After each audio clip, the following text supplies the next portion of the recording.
unless we recognize that with that information, also there's a necessity that we work together.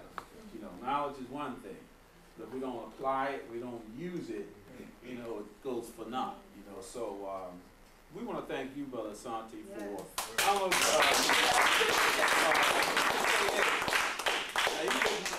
you putting it out there. Let me just put it out there. Brother Asante's been doing this for a minute. I don't know if y'all know that. I met the brother offhandedly, and he offered to donate his books to Christopher's Place. And I'm not talking those books that you see being sold for 38 cents. I'm talking real books. And he gave us his books, his major books, and we used it for like 2-3 classes before you all got here. Now, how it goes, you know, brothers get a book and they read it 88 times, and they forget to give it back so somebody else can benefit from it. So we had about 20 of his books, his classic books. Brother mentioned that he needed his books for his class, right? Long story short, we didn't get them all together. But he didn't flinch, he didn't blink. He worked with us, we worked something out. But I'm just saying, that kind of sharing of information, you know, it's a difference. He had it, he read it, but he was willing to go another step and share that information for those of us who don't have it like that. How long of research did it take to come up with it?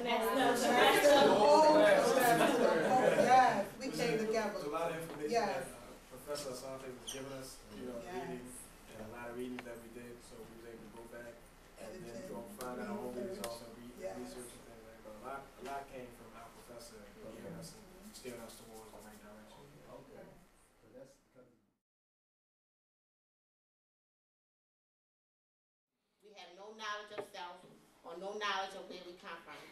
Our history as African Americans has been so distorted and tampered with that we sometimes can't distinguish what's true or what's false. But fortunately for me, through the journey of this project and this class, I've become educated to some of my history, and my senses have been enlightened by the knowledge that I have acquired.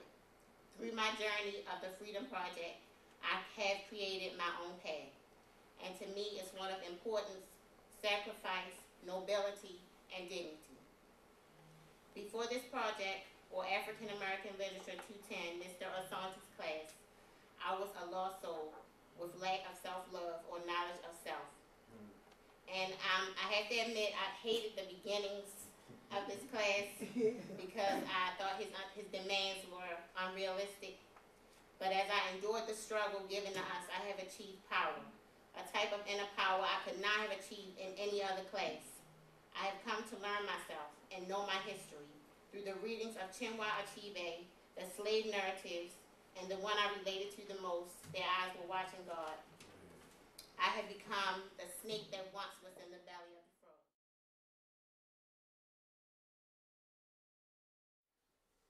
I was talking to my grandmother a couple of weeks ago, and she was sitting down in her home. She's 87 years old, and she's lived a long life, and as she was reflecting on the struggle that she had been through, she said, "Child, I've been through some things. I've been walking a long ways, and I've been through some things." And she was telling me about her struggle, and she was thinking about what is going on today in our world with our people. She said, it's hard that I see brothers and sisters dying, and I'm tired. And she said, you know what? I've been in prison for a long time. She said, I want to be free. And she looked me in my eyes, and she said, do you want to be free? I said, yeah, I want to be free. She said, well, you're going to have to fight for it, son, because it's not going to be given to you. She said that the struggle that we're facing is not one that's going to be easily overtaken, and you have to have strength. You have to have courage. And she epitomized that courage and strength.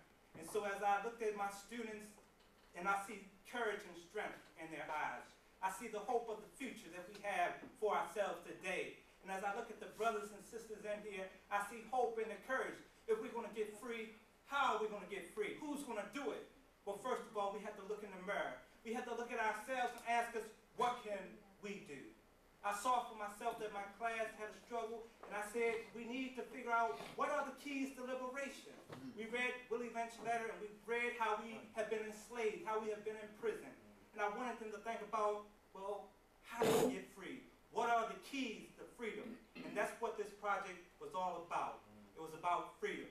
I don't know about you, but do you want to be free? And that's what we have to ask ourselves. Well, how are we going to get free? We've been talking for a long time. In 1976, Chancellor Williams said, we are in a state of crisis.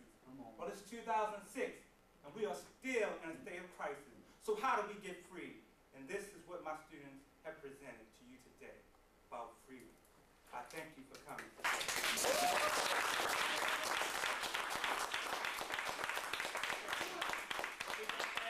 will have a 10-minute question and answer session. You can ask my students any questions that you want to, that you have on your mind about what we have presented. And we have a